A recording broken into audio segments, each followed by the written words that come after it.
Okay guys, ito na. Sa previous episodes pinag-usapan natin si BBM. Para naman hindi magsalita yung mga ka-DDS natin na bakit ang bait nyo kay BBM. Lahat kayo nag-agree, bati si conflict avoidant na si Mark ay nag-agree na masyadong conflict avoidant. Dapat more assertive, more aggressive on the offensive siguro si BBM dahil medyo bugbog sila dito. Now, speaking of, it's not like the other side of this equation is free from any kind of erratum or is necessarily a master of strategy. And some people, of course, more than some people, have made a big issue out of the fact na on the very day na nangyari itong parang Undoy 2.0, from the very city na nangyari itong Undoy 2.0, may malaking opisyales na lumabas ng bansa na naka-mask, naka-hoodie, whatever. Nothing, very normal, di ba? Umalis at pumunta sa Europa, di ba? Ako, wala naman ako masabi. Galing din ako Europe, di ba? So, ayoko na magsalita, pero hindi naman ako opisyales. Hindi naman ako, At Sana hinintay mo siya dyan. doon sa Malapit lang airport naman kami ang magkita. Netherlands Sa sa bagay. Germany. Hindi, pero ako na-delay ako papunta lang Cebu. Siya parang Oh. diretso na. Dahil So, kung hinintay mo siya, baka nabigyan ka pa ng ticket sa Taylor Swift ayun. concert. Ay, di ko alam yan. So, Sir Mark, di pa pwede naman natin i-google yung rebooking, di ba? I mean, kung talaga mahalaga yan, Sir Mark. I mean, Mark, what the heck do you think was, what's going on? Hindi mo parang obvious na kung may nangyaring ganyang kalaking crisis, you would expect all, not only the president, but all top officials to be there somehow on the ground. Of course, may mga syunga-syunga nagsabi, inaway pa ako. Ano pangalan nito? Palaes? Tung dating vice governor, deputy director, inaway-away niya ako. Sabi niya, who you to lecture about leadership? Sabi ko, who you to lecture me? Ikaw, wait, who you again? Sabi ko, wait, who you again? Hindi ko makakilala. Hinuyo ko ng double time. Hindi ko Who talaga. you? Who you? Sino ka? Bakit ba ako ganun? Wala kang ganun. Wait, sino ka maulit? Sino ka maulit? Hindi ko siya kilala. But anyway, sabi niya, bakit? In-expect mo? Si Sarah pumunta siya, siya mismo ang magbibigay. Ganun. Sige, alam mo, kuya, ang parang sa giyera yan. Kahit yung general hindi kasali sa laban, at least nandun siya over the horizon, nagbibigay ng utos, hindi na sa kabilang mundo, tapos nagbibigay ng utos na nagte-text. But anyway, tuwan-tuwa yung isang paboritong pollster ni Ronald Llamas, yung gumawa ng survey. Sabi niya, kasi may achievement na, may statement na si Vice Presidente, kaya palakpakan natin, may statement. So, Mark, pahamak na kita. Baka Oh. makikita ka Oh. ulit. Hindi, ang What's pangit going talaga on? ng itsura. Ang pangit talaga ng dating sa tao. Kapag sa ordinaryong tao, kung hindi ka die hard talaga na Maka Duterte. Parang ang pangit ng itsura sa tao na aalis ka on the day na kung saan tumama yung malaking bagyo talaga at ang daming napinsala, ang daming she could have rebooked yung flight, she could have moved. Yun. So nung binavlog ko yan live, I'm trying to give VP Sara din some benefit of the doubt din dun sa araw na yun eh. Kasi nung umaga, maaring hindi pa ganun ka, pero dapat siguro pinakita na yung mga reports na Bro, it was bad. Ako, 4 a.m. pumunta ako sa airport. Grabe na yung baha, bro. grabe na, I'm no? sorry, bro. It was bad already the night before. I had just arrived from Europe noon. Grabe na. So, yun eh. So, kaya, maaaring yun yung sinasabi nila. Hindi naman namin alam nung umaga. Pero yun nga, nung madaling araw nun, talagang grabe na eh. So, hindi nila ina-expect na maging parang Undoy siguro. Pero, either way, pangit pa rin talaga yung dating eh. Ang hirit nila ngayon sa social media, ang sinasabi naman nung sa kampo nila, is, hindi kasi epal si VP Sara. Hindi kasi siya yung papapicture sa ganyan-ganyan o ano sa baha, pero sa totoo lang ang pangit nga na na nag-enjoy and nag-vacation habang the rest of the country is suffering and kumaga yung konting-konting simpatya man lang dun sa mga mahirap na pinagdadaanan ng mga kababayan natin during that time. Parang medyo off talaga. Tsaka ang dali mag-rebook. Lalo na kung yung ticket mo ay business class or first class. I'm sure hindi naman siya nag-economy. Oy, Ronald, di natin alam. Baka, masa yan. Di ba? Tapos gagawa siya Oh. ng vlog. Hi, guys. Andito pa ako sa economy, sa Philippine Airlines. Kakain po kami ng... Pero kwan yun, diehard Swiftie yun. Oh? Diehard Swiftie siya. Kaya hindi ko sinasabi na pupunta siya sa concert ni Taylor Swift bukas sa Munich, no? Nagkataon lang siguro. Pero sa mga Di Facebook, aabot kung sakali. pero sa Facebook post niya, talagang kwan siya, diehard Taylor Swift. No? Kaya, Stalker ka pala, Ronald, ah. mm, mm. Hindi, Akala ko si Christian Esguerra lang, Swiftie at meron ako pinapastalk. Ako kasi wala akong Facebook eh, kaya iba yung pinapastalk ko. Sir Ronald, nakakatakot Kaya yung nga, mga kaya nga kaibigan. Ah. nakikita ko yung picture mo sa gym eh. Ayun. Ito. Bago mawala itong Ibiza tan natin. Ayan, para mabash niya ako. No.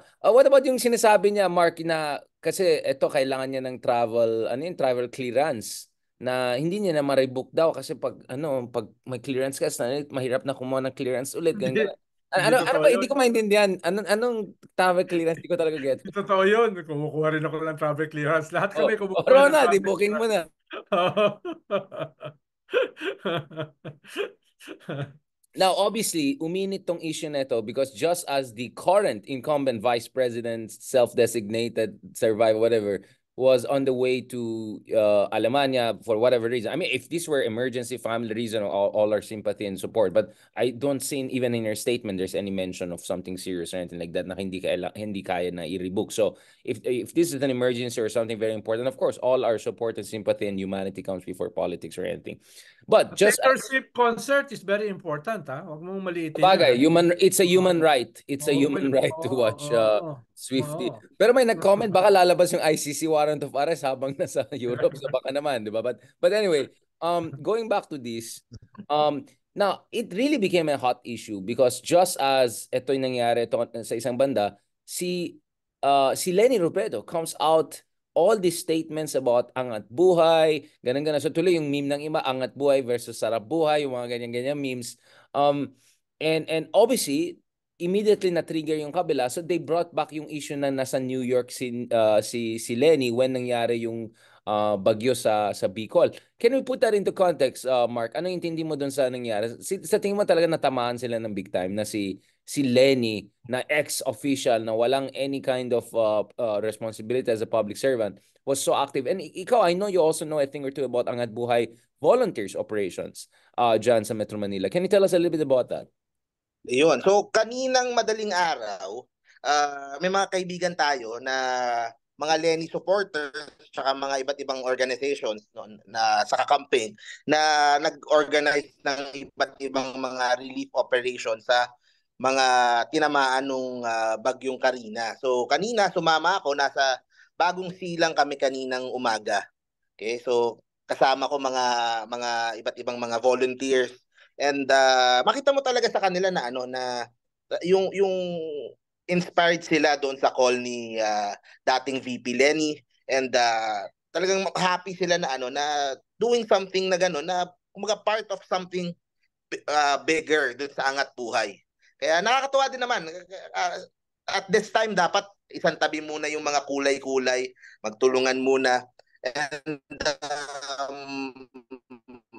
I got to meet a lot of them kanina and namigay kami ng sopas and food and tinapay doon sa mga nabaha sa Bagong Silang, doon kami. Pero different parts of Metro Manila and mga katabing probinsya, maraming inorganize si Attorney Lenny. Kanina yung sa community pantry para magkasama din sila. So parang nakaka-inspire eh. Yun naman yung hinahanap din ng mga tao siguro. Na paano ka naman ma-inspire doon sa kabila, 'di ba? Na at that time na biglang hindi mo na maririnig tapos nagbakasyon na, na. So, alam naman natin, sinasabi kasi ng kabila, hindi, may OVP, meron namang relief operations, meron namang meron namang ganun. Pero syempre, at this time, di ba, syempre, ang hinahanap ng tao is, kumaga, hope eh. Kasi syempre, down sila dahil ang daming may bahay nila na so, yung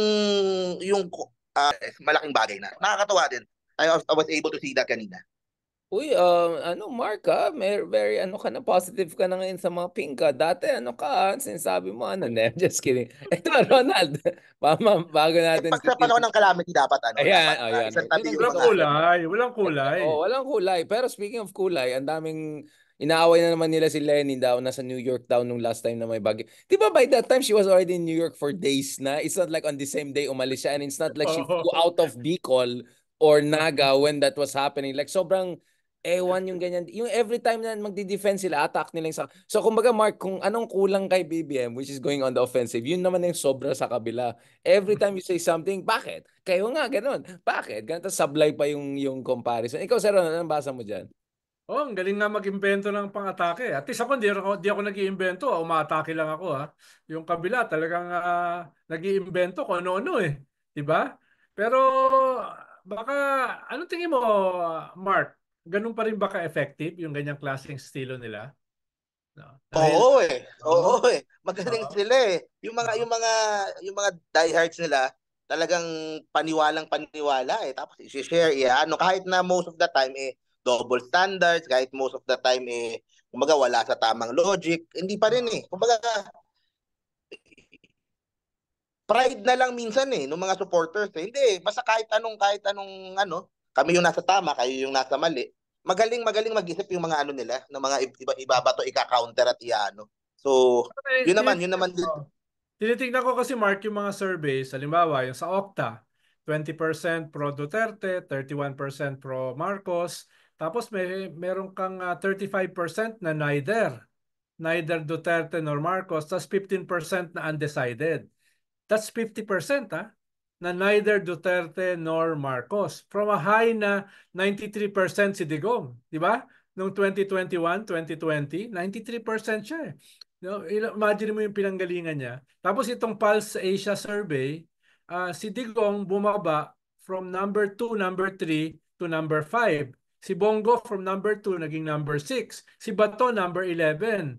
At Oh, si tapos Francis wala sila Baste Domingo, at saka Pulong sa top 12. oh, ibig sabihin, hindi ba kwan may nagsisimulang effect sa kanila Oo, yung definitely ano, kumbaga sobrang habang lumalabas kontrabida. yung mga Oh. problema, Mm. ang worry ko lang diyan kahit na pa-decline sila, a lot depends pa rin kung sino yung makakaharap nila sa 2028. Kasi kung walang viable na alternative na magugustuhan yung mga ibang tao, baka kay Duterte pa rin bumalik eh. Baka kay Duterte pa rin Tama, tsaka umalik. pinakamataas So, pa rin na approval rating si Sara. So siguro kaya they feel they can get away with things. Well, oo okay eh. naman yan eh. Normal naman yan na Big R eh. Dahil halos lahat ng Vice President, except Lenny lahat na naging Vice President nitong nakaraang post-EDSA ay talagang mas mataas sa Presidente. Dahil yung Presidente naman talaga ang tinatamaan lagi eh. Dahil siya yung head of state, head of government. Nangyari lang yan na iba nung panahon ni Lenny. Dahil talagang demonize si Lenny ni Digong eh. Di ba? Pero O kaya kahit si Binay, mas popular kay Pinoy. oo, popular si Binay kaysa kay Pinoy, no? Ganoon din si Kwan, si pangalan nito, si Noli de Castro, di ba? At saka Oo. Ginggona, di ba? Oh. Oo. So talagang kanya dahil nga yung lahat ng responsibilidad, lahat ng sisi nasa presidente. No? Yun yung kaya hindi siya ganoon ka-dramatic. So what you're saying, Ronald, is there Hmm. could be parang cracks in the armor or something like that, di ba? Hindi, depende kasi kung kanino mo. Halimbawa, kung yung Pulse Asia, meron silang survey parang for presidential preference, pero embargoed eh. No? Yung Okta, meron silang ganon, pero hindi embargoed. Kaya nilabas nila. Ang lumabas, lamang si Tulfo kay Sara. Kahit mataas yung approval rating ni Sara vis-a-vis the president, kung ibubunggo mo si Sara sa Iba yung isang... preference. Oh. Oo, Iba yung preference. gusto kitang maging presidente, di ba? Yung Oo, Oo, usapan niya. iba yun, no? Kaya, yun, exactly. So oo, kaya nakadepend kung sino haharap eh. Kasi kung oo, walang yung admin, kung wala silang ma-build up na Tulfo level or ano, 'di ba? oo, Hindi din people will go back to Sara. Ganon din naman sa mga pink. Kung wala ding mabibuild up in 4 years na ganon, 'di ba? Babalik at babalik din sa mga Duterte. At yung mhm, like I said nga doon sa survey na yon, ang worry ko diyan, 20% yung Duterte, pro Duterte. Pero yung kasi matitigas talaga eh. Yung 31 ni Pangulo, medyo soft eh. Tsaka hindi siya yung kumbaga napapasa yung sa mga Duterte. Napapasa kay Sara, napapasa kay Baste. Yung sa mga Marcos, I'm not sure kung gaano ka doon yung talagang solid talaga eh. Kaya yun ang Yeah, and Mark, diba, this is what we yun ang always discuss. advantage Yung nung Vismin, yung Vismin vote ni nung sa Sara is crazy. Vismin Pero, vote ni Vismin Sara is pa. crazy. 95% pero, Mindanao, Oo eh. 80% Visayas. Ang taas. Kung hindi din mabibreak yan. yeah. Pero Big R, I was expecting yung hard sa Mindanao tsaka sa Visayas. Inaasahan ko yung merong ganong klaseng hard. Pero sa mga rallies, kakaunti Hindi ganun kalaki Yung mga rallies Saka halimbawa. soft heart. Oo. Oo. Soft hard, hearts. Usually kasi ang hard, Parang boiled egg yan. yung hard, yan yung sumasama sa mga rally. Yan yung mobilizable Yung, Online hard lang. Oo. Hard lang sa online. Oo. Oo. Hard lang bumoto pero hanggang dyan lang. Oo, hard lang bumoto. Yun nga eh. Halimbawa, Ang Lalagyan nila problema, pag Ronald, bumoto. hard. Halimbawa, yung Maisog Rally, sabi ko hindi yan lalampas ng 3,000. Sabi ko hindi pala lumampas ng 200. I was wrong. Sabi ko hindi yan lalabas ng 3,000 yung Maisog Rally sa Liwasang Bonifacio at saka Edsa's Right. 200. Di ba? So ibig sabihin, there Baka must be naka-zoom yung iba, Ronald. Paano, kung gusto Yun nga, mong Ronald. So where are pabagsakin, they getting gusto their mo, sense of kung gusto confidence? mong pabagsakin ng isang presidente dahil laging sinasabi nila, ibagsak, ibagsak, di ba? Kailangan mo ng foot on the ground. Di ba? Kailangan mo ng tao sa kalsada. Yun yung magiging problema nila. Kung talagang gusto nila pabagsakin si BBM. Paano? Kailangan nila pabagsakin bago dumating ang ICC Yun So what you're saying is immaterial na yung 2028 conversation. Civil war is coming soon, so might as well show warm bodies. But how can you launch a civil war if you cannot mobilize more than 200 people? O kung wala kang sundalo, paano ka magyera? Parang ganun kasimple lang naman. Okay naman yung social media, pero sa dulo, ang bungguan sa kalsada. Di ba? Kailangan may Alam mo yan, Shogun. Alam na.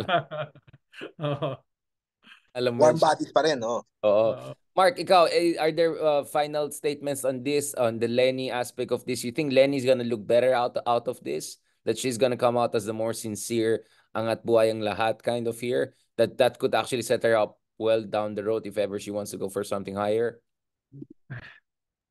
I think hindi masyado eh. Kumaga ano pa rin. Yung mga against Lenny will still be against Lenny. Yung mga nakaaway siya nung huling eleksyon, siguro magso-soften. Yun lang.